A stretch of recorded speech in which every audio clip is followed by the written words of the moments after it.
Radhe Radhe. Hello everyone, let's begin with a new episode. तो please channel को like और subscribe कर दें। तो अभी तक हमने सुना था कि जो है एक गोली जो उसको लगती है स्माइली को और वो खिड़की से नीचे गिर जाती है। तंश उसे देख रहा था। तंश एकदम से रिएक्ट कर उस खिड़की से कूद गया।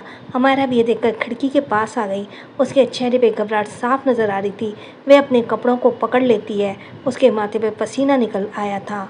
वहीं तंश स्माइली के टॉप को पकड़ लेता है और अपने दूसरे हाथ से दूसरी मंजिल की विंडो को पकड़ लेता है। स्माइली को अचानक ही गिर जाने के कारण बहुत ही ज़्यादा घबरा गई थी। जब उसने देखा कि तंश ने उसे पकड़ लिया है तो वह नीचे की तरफ देखते हुए अपने हाथ फैलाकर हंसने लगी।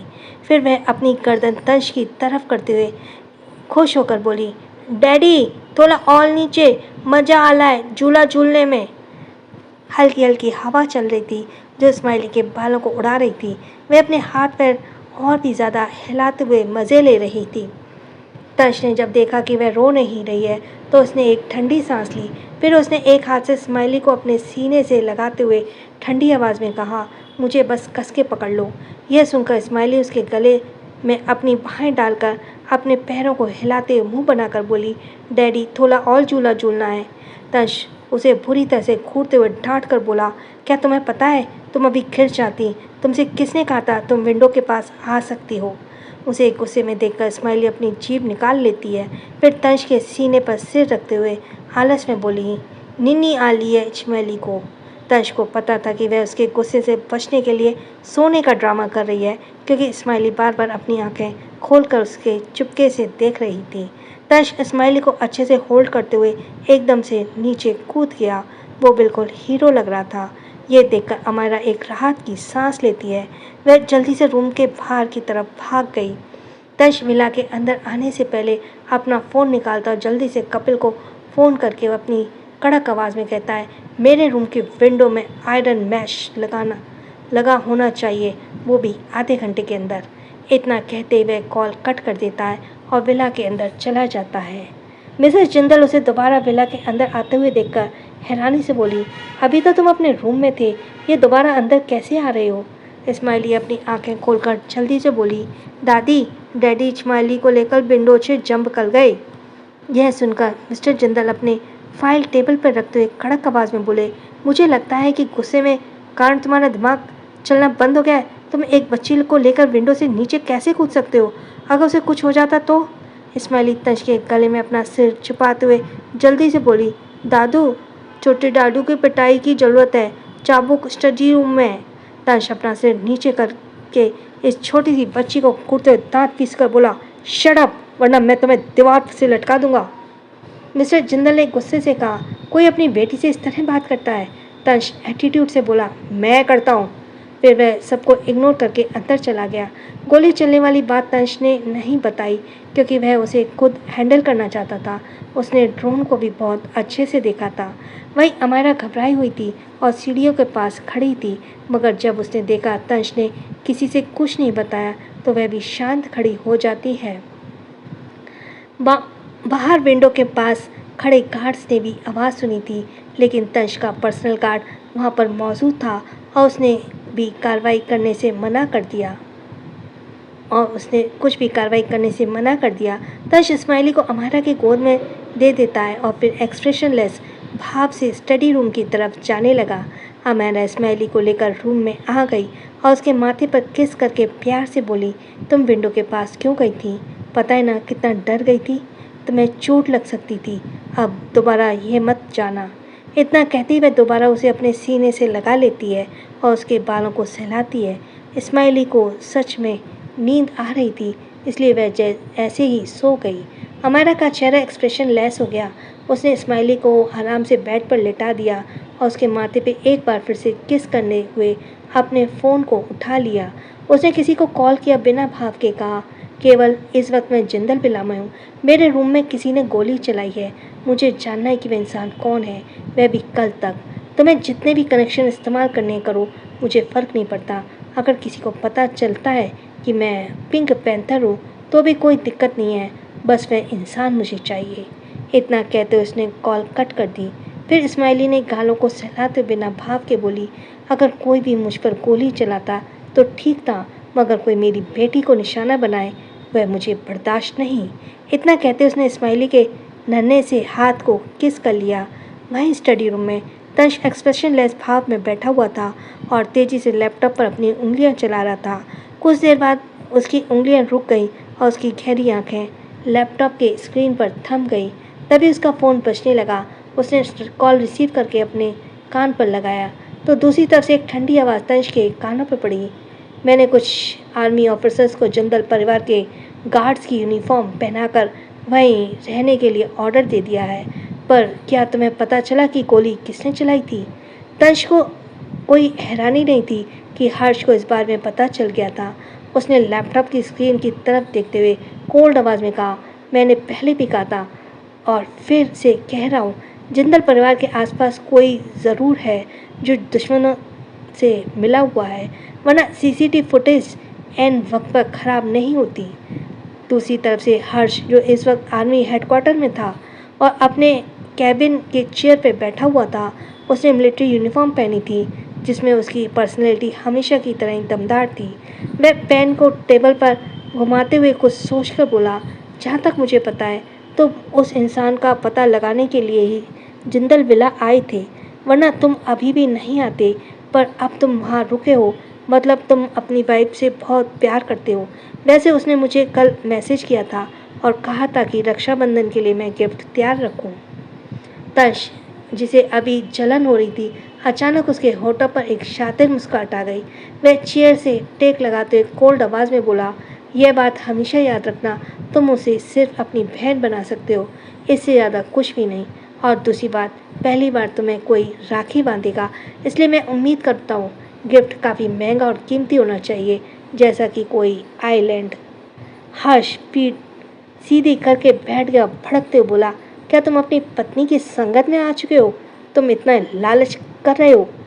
तंश अपनी आंखें छोटी करके बोला, मैं जिंदल खानदान का सबसे छोटा हूँ और कॉलेज जाता हूँ। मैं यहाँ सबसे ज़्यादा गरीब हूँ। अगर आप मुझे कुछ गिफ्ट दे देंगे तो उसमें क्या ही दिक्कत है। तंश की बात सुनकर हर्ष आवाक था। हर्ष अपनी आईब्रो को रगड़ते हुए दांत पीसकर बोला, तुम कितने ज़्यादा लालची हो गए हो। और क्या कहा, तुम सबसे ज़्यादा गरीब हो? तो मैं मिस्टर टीजे को याद कराना चाहता हूँ कि वो एक सीईओ है जिसकी कंपनी वर्ल्ड के टॉप 3 में शामिल है। क्या तुम अभी भी हिम्मत करोगे खुद को गरीब कहने की? और मैं सिर्फ एक आर्मी ऑफिसर हूँ। Hello hello. लेकिन तंश कॉल कट कर चुका था। हर्ष गुस्से में दांत पीस लेता है। वहीं तंश कुछ देर और स्टडी रूम में रहता है और उसके बाद अपने रूम में चला जाता है। डिनर के वक्त सभी डाइनिंग टेबल पर मौजूद थे। तंश चुपचाप अमायरा के बगल में बैठा था। ऐसा लग रहा था जैसे वहाँ पर हो ही ना। वह बस अमायरा की प्लेट में खाना डाल रहा था और स्माइली को भी खिला रहा था। मिस्टर जिंदल खाते हुए तंश पर नज़र रखे हुए थे। तंश काफ़ी देर तक यह नोटिस करता रहा और फिर अपना चम्मच नीचे रखते हुए घूरते हुए बोला, मिस्टर जिंदल, क्या मैं इतना हैंडसम हूँ? क्या आप मुझ पर नज़र नहीं हटा पा रहे? या ये मैं सोच लूँ कि आप मुझ पर फिसल चुके हैं और मेरी मॉम को धोखा देना चाहते हैं? तंश की बात सुनते ही जय, मिनी, शुगर, हर्ष, अंकिता, अमायरा, मिसेस जिंदल, तनिष्क एक साथ हैरानी से बोले, क्या? सभी के माइंड ब्लैंक थे। मिस्टर जिंदल गुस्से में बोले, नालायक कहीं के, तुम्हें शर्म नहीं आती ऐसी बातें करते हुए? तंश की डायरेक्ट जवाब देता है, और क्या आपको शर्म नहीं आती अपने जवान बेटे पर नज़र डालते हुए? अमायरा तुरंत खांसने लगती है और अपनी कोहनी से तंश को मारती है। उसने देखा माहौल कितना ज़्यादा ठंडा हो चुका है तो वह अपने गले को साफ करते हुए हर्ष, तनिक और जय से बोली, ब्रदर, कल रक्षाबंधन है, आप लोग मुझे क्या देने वाले हैं? यह सुनकर तनिष्क, जय और हर्ष एक दूसरे को देखने लगे। फिर हर्ष तंश को देखते हुए अमायरा से घूरते हुए कहा, क्या किसी से इस तरह अपना गिफ्ट मांगते हैं? अमायरा अपना सिर हिलाते बोली, हाँ मैं मांगती हूँ, मुझे सबसे महंगा गिफ्ट चाहिए। आप लोग जिंदल खानदान से हैं, इसलिए गिफ्ट भी तो कीमती होना चाहिए ना। जय अपनी पानी पीने के बाद मुंह बनाते हुए बोला, अम्मू, सिस्टर्स ऐसे गिफ्ट नहीं मांगते, बुरी बात है। मिसेस जिंदल जय को डांटते हुए बोली, क्या बुरी बात है? क्या तुम इतने गरीब हो गए हो कि गिफ्ट भी नहीं दे सकते? तनिष्क कुछ कहता उससे पहले ही अमायरा जल्दी से बोलती है, तनिष्क ब्रदर, आप एक डॉक्टर हैं, मैं आपकी सोच समझ सकती हूँ, इसलिए प्लीज़ गिफ्ट में मुझे कोई दवाई मत दीजिएगा जो मेरी हेल्थ के लिए अच्छा हो, मुझे यह सब नहीं चाहिए। तनिष्क हैरानी से बोला, पर तुम मेरे ऊपर डिपेंड होना चाहिए कि मैं क्या देना चाहता हूँ, ये मेरे ऊपर डिपेंड है। हमारा सिर में ना हिलाकर बोली, ऐसा बिल्कुल नहीं चलेगा। ब्रेकफास्ट के बाद सभी अपने अपने रूम में चले जाते हैं। हर शॉवर लेकर बेड पर बैठ जाता है। उसने सिर्फ लोअर पहना था और एक हल्की सी शर्ट। उसके बाल भीगे हुए थे और चश्मा लगाकर उसने लैपटॉप ऑन कर लेता है और कुछ करने लगता है। अंकिता इस वक्त रूम में आती है। उसकी नज़र हर्ष पर ठहर जाती है, मगर फिर उसे इग्नोर करके चेंजिंग रूम में चली जाती है। कुछ देर बाद वह वापस आकर तो उसे एक शर्ट और टी शर्ट पहनी थी। एक शॉर्ट और टी शर्ट पहनी थी। टी शर्ट का गला थोड़ा ज़्यादा बड़ा था। हर्ष की नज़र जैसे अंकिता की गर्दन पर गई, उसकी उंगलियां कीबोर्ड पर रुक गई और उसकी आंखों के सामने जैसे अंधेरा छा गया। अगले ही पल वह अपनी मुट्ठी बंद कर लेता है और उसकी आंखों में अजीब एहसास नजर आया। अंकिता अपनी जगह पर रुक गई। वह पहले बेड को देखती और फिर सोफे को। वह सोचने लगी कि वह कहाँ सोए, ताकि हर्ष बिना भाव के बोले, बेड काफ़ी बड़ा है, तुम दूसरी साइड सो सकती हो। हर्ष के कहने का मतलब साफ था कि वह बेड से बिल्कुल नहीं उठने वाला। अंकिता बहस नहीं करती और दूसरी साइड जाकर सो जाती है। मगर तभी हर्ष बिना भाव के बोला, क्या तुम्हारा कोई भाई है जिसे तुम कल राखी बांधने जाना चाहती हो? अंकिता जैसे ही यह सुनती है, उसकी मुट्ठी आपस में कस जाती है। उसने एकदम से जवाब दिया, नहीं, मेरा कोई भाई नहीं है। कहकर वह जैसे ही आंखें बंद करती है, अचानक स्माइली रूम में अंदर भागते हुए आई और बेड पर चढ़ते हुए पहले हर्ष को देखती है और फिर अंकिता को। वह कुछ सोचने लगी। वही हर्ष उसके बालों को सहलाते हुए अपने लैपटॉप पर उंगलियां चलाते हुए बोला, तुम यहाँ क्या कर रही हो? क्या आज तुम्हें अपने मॉम डैड के पास नहीं सोना? इस्माइली निराश होकर बोली, डैड नंबर 4 ने कहा है कि अगर इस्माइली आज आपके पास सोएगी तो कल सुबह इस्माइली को गिफ्ट मिलेगा। फिर वह जल्दी से हर्ष के लैपटॉप को बंद करते हुए मुंह बनाकर बोली, डैड नंबर 1 नीनी आली है। हर्ष लैपटॉप को बंद करके रख देता है और अपने चश्मे को भी निकाल कर रख देता है। उसने लाइट बंद कर दी और केवल डिम लाइट चल रही थी। उसने स्माइली को अपने ऊपर सुला लिया, मगर स्माइली जल्दी से बीच में लेट गई और अंकिता के हाथ को पकड़ते खुश होकर बोली, मम्मा नंबर 1, आप स्माइली की तरफ भेज किए ना। अंकिता एक पल के लिए रुक जाती है। उसके चेहरे पर थोड़े अजीब भाव थे, मगर फिर वह स्माइली की तरफ अपने चेहरे को कर लेती है।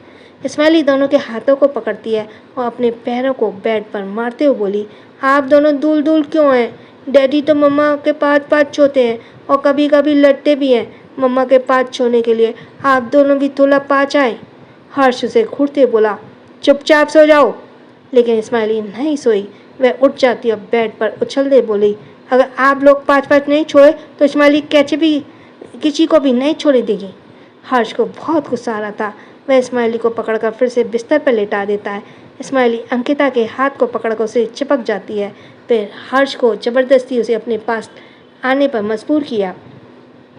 उसने हर्ष और अंकिता के हाथों को अपने ऊपर रख लिया और आंखें बंद कर ली, मगर हर्ष और अंकिता को नींद नहीं आ रही थी क्योंकि उन दोनों का हाथ एक दूसरे के ऊपर था। इसलिए हर्ष को थोड़ा सा अनकंफर्टेबल लगा और अंकिता को घूरने लगा। अंकिता को यह अच्छा नहीं लगा। वह दांत पीसकर बोली, क्या तुमने कभी कोई लड़की नहीं देखी? हर्ष के एक्सप्रेशनलेस भाव से कहा, क्या तुम लड़की भी हो? मुझे तो हमेशा यही फीलिंग आती है कि मेरी शादी एक रोबोट से हुई है, लेकिन तुमने अभी कहा कि तुम एक लड़की हो। इसे कंफर्म करने के लिए मुझे एक बार तुम्हें चेक करना होगा। तो क्या तुम चाहती हो कि मैं तुम्हें अच्छे से चेक करूं? यह सुनते ही अंकिता की आंखों में गुस्सा नजर आने लगा। वहीं हर्ष के होठों पर एक टेढ़ी मुस्कान आ गई। अंकिता उसे इग्नोर करके आंखें बंद कर लेती है। वहीं हर्ष सीलिंग को घूरने लगा। वह कोई बहाना ढूंढ रहा था ताकि अंकिता के साथ उसके घर जा सके और वहाँ तलाशी ले सके। अगली सुबह अमायरा जैसे ही उठी, अचानक उसकी नज़र विंडो की तरफ गई और वह एकदम से चौंक गई। विंडो के पास जाकर वह लगी ग्रिल को घूरते हुए पलट कर देखती है। तभी तंश रूम में अंदर आता है। अमायरा हैरानी से बोली, यह कब लगा और क्यों? तंश एक्सप्रेशनलेस भाव में बोला, इस रूम में मौजूद 2 बच्चों को देखते हुए यह ज़रूरी था जिन्हें ठीक से चलना भी नहीं आता। हमारा पहले तो समझ नहीं पाई, मगर फिर जैसे उसे समझ आया कि वो गुस्से में बोली, तुम मुझे बच्ची कैसे कह सकते हो? रुको, बाहर निकलो। वह वॉशरूम के दरवाजे को पीटने लगी। तंश उसे अंदर खींच लेता और उसे शावर के नीचे खड़ा करते हुए बोला, जब तुम मेरे साथ नहाना ही चाहती हो तो मैं तुम्हारी इच्छा पूरी कर देता हूँ। हमारा हैरान थी, मगर तंश के होठों पर एक शैतानी मुस्कान थी। कुछ देर बाद हमारा अच्छे से तैयार हो जाती है। उसने आज रेड कलर की अनारकली सूट पहना था, गले में मंगलसूत्र, मांग में सिंदूर लगाया था। उसने आज अपने दोनों हाथों में रेड कलर की चूड़ियाँ भी पहनी थी, जो उस पर बहुत ही ज़्यादा खूबसूरत लग रही थी। तभी अमेरा का फ़ोन बजता है। हमारा जल्दी से फ़ोन उठाती है। दूसरी तरफ से मिसेस जिंदल की आवाज़ सुनाई दी, अमू तुम कब वापस आ रही हो? तुम्हारे भाई आ चुके हैं, आज रक्षाबंधन है, कहीं तुम भूल तो नहीं आई हो? हमारा को याद आया कि कॉलेज में क्या हुआ था। वह अपने मन में उदास होकर बोली, मेरा पहला इम्प्रेशन तो पहले भाई पर ख़राब हो चुका है, मगर दूसरे भाई पर मुझे अपना इम्प्रेशन अच्छा जमाना है। इतना कहकर वह गले को साफ करती है और फिर मुस्कुरा कर बोली, मॉम आप चिंता मत कीजिए, मैं आ जाऊँगी। और भाई कैसे हैं आपका, उनका मूड कैसा है? मिसेस जिंदल समझ नहीं पाई, हमारा तुम क्या कहने की कोशिश कर रही हो? क्या तुम अपने भाई से मिल चुके हो? हमारा जल्दी से बोली, अरे नहीं मॉम, मैं किसी से नहीं मिली, मेरा मतलब मैंने कभी उन्हें देखा ही नहीं, तो इसलिए पूछी ये कैसे हैं, क्या वह गुस्सैल हैं? मिसेस जिंदल अपने छोटे आदित्य को देखते हुए, जो एक्सप्रेशनलेस भाव से बैठा था और मोबाइल को ही घूर रहा था क्योंकि फ़ोन स्पीकर पर था। उसके बाद मिसेस रायचंद अपने दूसरे बेटे को देखती हैं जो सीढ़ियों से नीचे उतर रहा था। उन्हें गला साफ करते हुए कहा, नहीं दोनों बहुत अच्छे हैं, गुस्सा तो दोनों को करना आता ही नहीं है, बस तुम जल्दी से आ जाओ। इतना कहकर वह कॉल कट कर देती है। वे आदित्य की तरफ घूमते बोली, तुम्हारी बहन आ रही है, तुम पहली बार अपनी बहन से मिलने वाले हो, अपने गुस्से का कारण उसे डरा मत देना, वह बहुत ही ज़्यादा मासूम और भोली है, फ्यूचर में तुम्हें उसे हमेशा सेफ रखना है। यह सुनकर आदित्य के होठों पर अजीब सी मुस्कुराहट आ जाती है। उसने धीमी आवाज़ में कहा, क्या कहा, मासूम और भोली? मिसेस जिंदल उसे गुस्से से देखती हैं। वहीं हमारा पहले थोड़ी टेंशन में थी, वह हॉल में बैठी थी। तभी हर्ष, तनिष और जय नीचे आने लगे। अपने महंगे गिफ्ट के बारे में सोचकर उसका मूड अच्छा हो गया था। So thanks for listening. छोटों को प्यार, बड़ों को सम्मान। राधे राधे।